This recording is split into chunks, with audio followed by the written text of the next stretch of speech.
All right, Jesse on Fire, welcome back to the channel. So we're going to talk about a lot of things. We're going to talk about Chael Sonnen, talk about Nate Diaz, we're talking about the UFC, talk about Dana White, talk about Jake Paul, talk about Francis Ngannou, Tyson Fury, and guess what? I bet you think I'm not going to be able to make a coherent video out of all of those topics, and you're wrong, because it all ties together. I'm also going to talk about the future of the UFC and what happens if Dana retires. This all is going to play in this video, and I challenge you to doubt that. By the way, let me show you guys something. This thing. Look at this that just came in the mail from me. All right? Look at how sick that is. This was made for me by old Dave. Well, actually, I'm not sure which of them actually made it, but you guys can check out their work too at youtube.com/olddave, OLDAVE 100. It's the bomb, dude. I'm very excited about that. Also, I have a new sponsor, dude. And guess what sponsor that is? It's a Kratom sponsor. And it's a Kratom sponsor that I have specifically used dozens of times. Sometimes serendipity just falls into place. I couldn't believe it when they called me. They were like, yeah, yo, Kratom. YOKRATOM. Yo, Kratom. I'm going to put it in the thing. They have $60 kilograms of Kratom. And the Kratom's super legit. Like, just as high quality, just exponentially less expensive, because you're buying directly from like the wholesaler that all the companies buy from, when then they package and then they distribute and they mark it up triple. So yeah, you're welcome. Yo, Kratom, YOKRATOM. It's where I get it. It's the bomb. Anyway, okay, so we're going to start here, right? So we're going to start with Chael Sonnen. So we're going to talk about Chael Sonnen's channel and general assumptions that you can make about the videos that he makes. Okay. So if you watch closely, Chael is a person who is always going to make pretty clear where he sits on a topic, and his opinion in almost every case aligns with the interests of the UFC. That's not a bad thing. He's on their team. Okay. Now, if you're a team player, as Chael is, as I am, you are generally going to have opinions that align with the interests of your team, right? But you have to keep that in mind when you watch his videos sometimes. Like, you know, and let me just say this before I even get into this. The only reason I have this channel is because Chael put me on fan questions twice. He put me on fan questions twice. And I started, sending him in all the time. I was like, God damn, I'm good looking in these videos. Sound pretty fucking smart too. Why can't I just do this myself? And that was one of a few reasons why I started this channel, a big one. And so I will always be eternally grateful to Chael, not to mention, I basically modeled my entire thing after how he does it, low editing, etc. Bottom line, Chael's a stud. When I watch his stuff though, I don't just watch it and just kind of go, okay, like, let me mindlessly listen to this.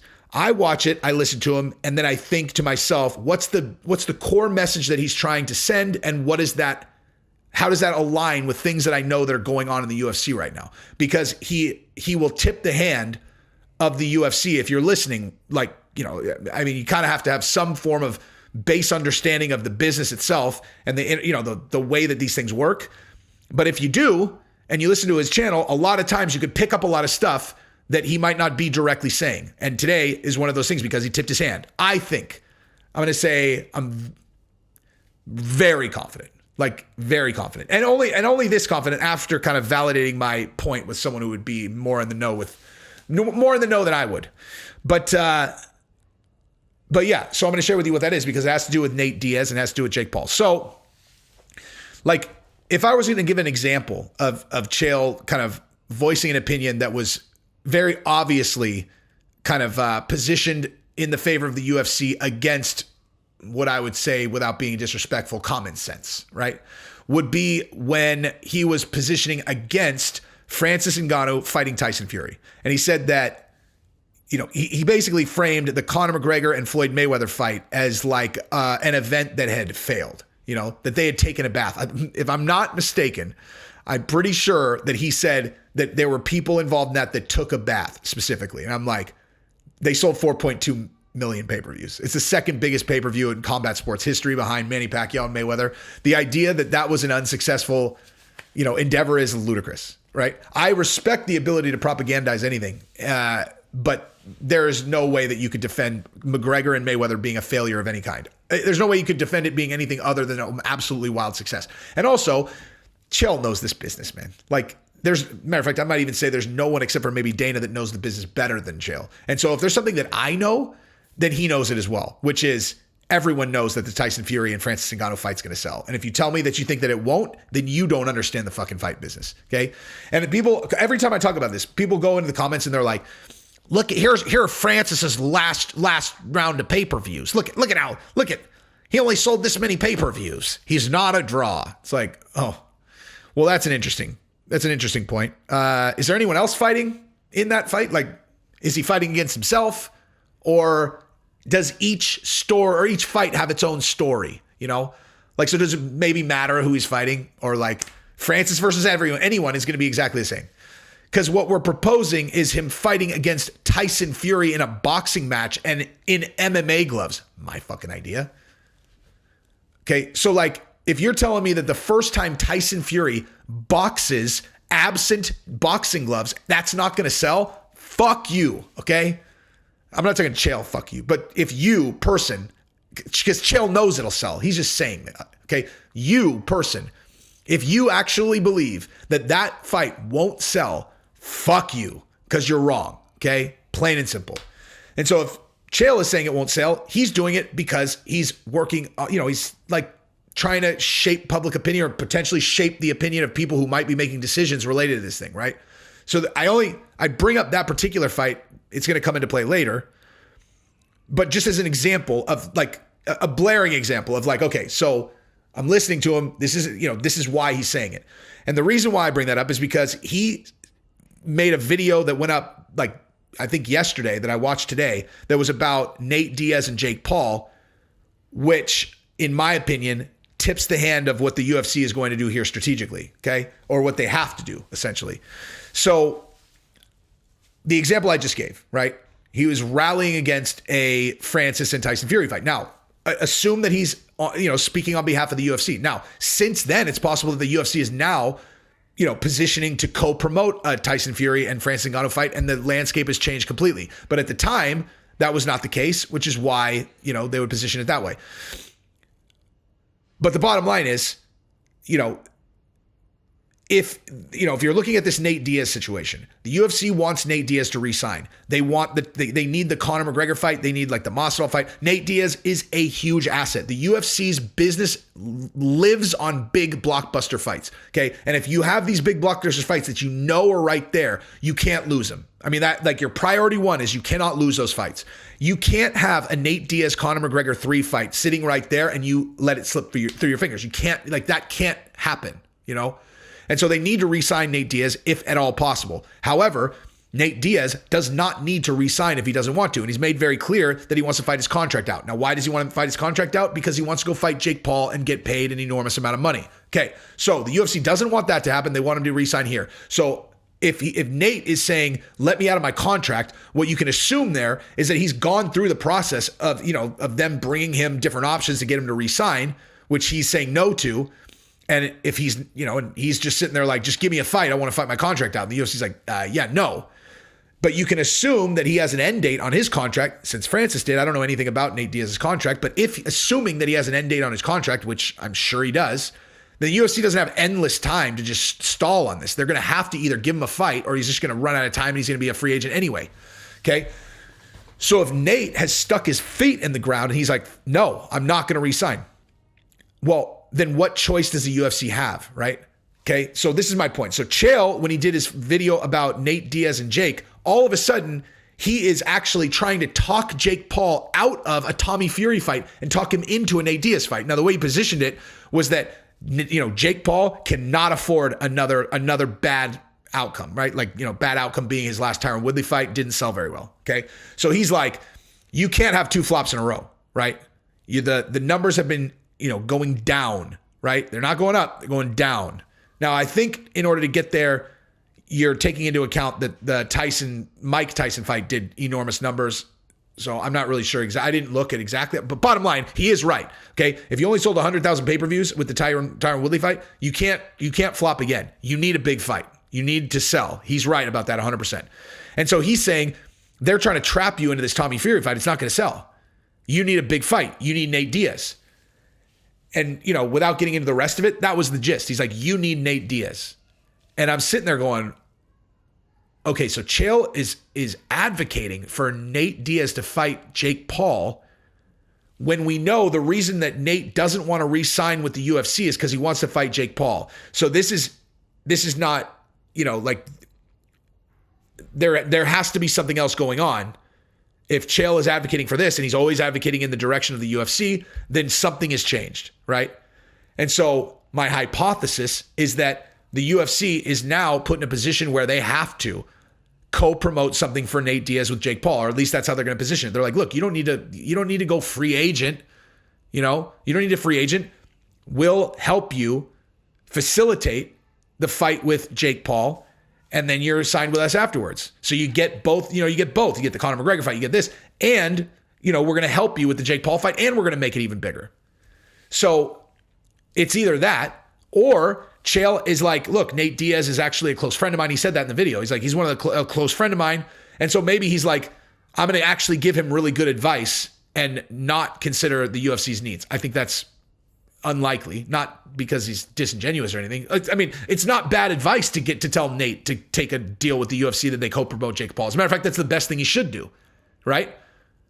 Take your leverage, lock in this Jake Paul fight, assuming that Jake Paul will co-promote with the UFC, which I'm sure he will. You lock that fight in, and then you lock in the Conor McGregor fight, probably the Masvidal fight, and, you end up clearing fucking, I don't know, 25 to $40 million over the depending on how things shake out over your last 3 fights.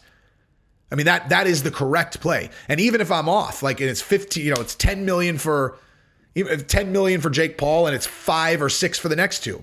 That's still plenty of money to do whatever the fuck you want for the rest of your life, right? In addition to the money you've already made. But, it's also possible that, like I said, that Chael's prioritizing his relationship with, like, he knows that Nate Diaz wants to go fight Jake Paul. He's all, you know what? I'm just going to give him this advice to just go fight Jake Paul. I'm going to, work against the UFC's interests. That seems extraordinarily unlikely to me. So I think what we're looking at is a change in tactics from the UFC. Now, what else does that probably mean, right? Like, if you think, okay, so is there anyone else that's in a very similar situation that we were just talking about? Okay. Francis is in the same situation.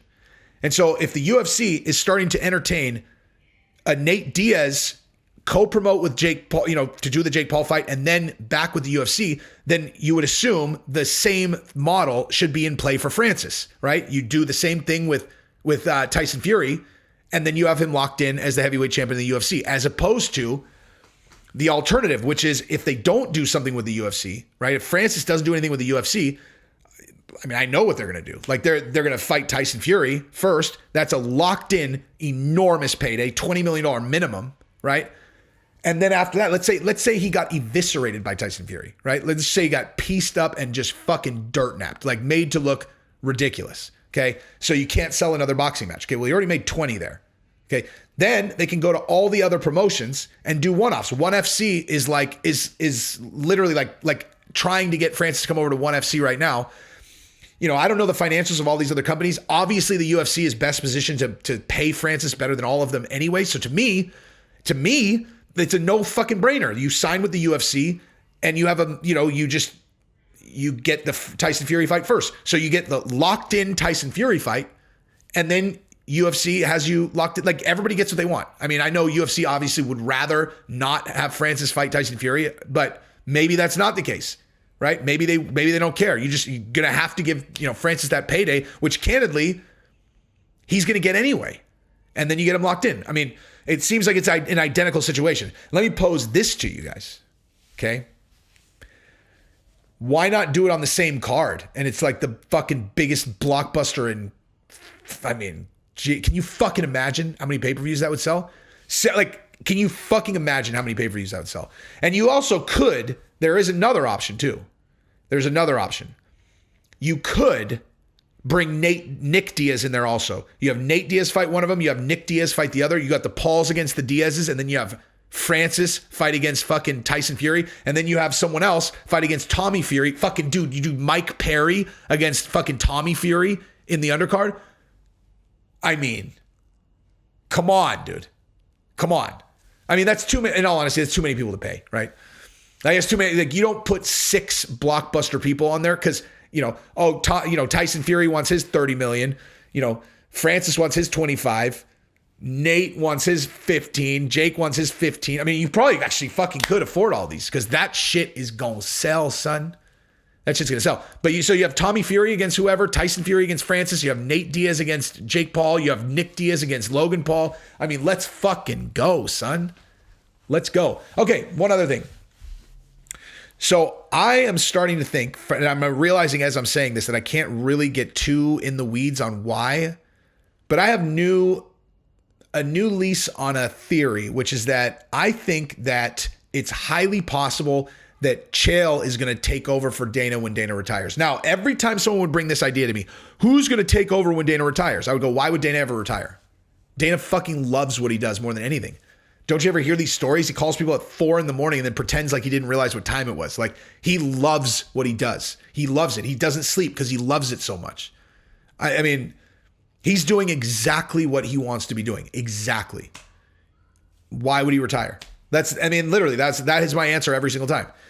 But then people were talking about, well, maybe DC could take over for Dana if Dana retired. And Dana actually responded to that. He said, no offense to DC. DC can't do what I do. He said, there is someone who's being groomed to take over for me, but none of you guys know who he is. He's in the background. Bullshit. I'm going to call bullshit on that. And not because I don't respect Dana, but because, like, you don't need to tell everybody everything then. Like, that's, if you're grooming someone, there's no reason that the public needs to know that. But I'll tell you why I call bullshit. So what are Dana's primary, what are the main kind of value things that Dana brings to the table? Okay, obviously, nobody knows the fight business better than him. Fucking no one. Also, he obviously has been building a successful organization for a very long time. He sits at the top of the organization. They just like any other company, he's the chief executive. They bring him all the numbers, they bring him all the strategy, whatever. He has ultimate sign off. Clearly, things are going well. Okay, can you think of anything else that he does that maybe other CEOs don't? He's got a pretty public fucking face, right? Like, he's charismatic. He is the face of the UFC. So a guy that's just in the background that no one knows, and all of a sudden is just going to pop on TV and be the super charismatic fucking CEO of a UFC? Bullshit. I don't buy it. That, like, what Dana does in public is too big of a part of what he does as it relates to the UFC. Dana provides tremendous value to the UFC. Obviously, but like in terms of his public persona, tremendous value. And he's going to retire and you're going to replace him with a person no one knows. I'm not buying that, dude. I think it might be Chael. Because Chael, like I said, who knows the business better than Chael? Maybe only Dana. So Chael knows the business. Chael certainly is fucking well smart enough to sit at the head of the table, consider all the strategies, and then implement them. That guy's a fucking mastermind. Okay? If I'm right. I know he is. So I think that it's going to be Chael. Well, I don't think. I would say I am very, like hypothesizing that it very easily could be Chael that is being groomed to take over for Dana. So, yeah, I just realized I can't really elaborate on that very much. But that's my theory. So, anyway, yokratom.com, ipvanish.com/Jesse. I got a new one coming, but I don't have the promo code yet, so you guys don't worry about that. Old Dave. I got another box from I got a box of soap from someone today, handmade soap from Hawaii from Michael, fucking amazing. I got this other, you know what? I'm going to talk about this other. I got a big box from a private security firm, Daniel Gonzalez in San Francisco. That was so unbelievable, dude. Thank you very much for that, Daniel. Thank you, Michael. Thank you guys that made the fucking wood. And thank you all of you viewers for continuing to be loyal viewers of the channel. So, yeah, that is what I've got. Love you guys. Peace.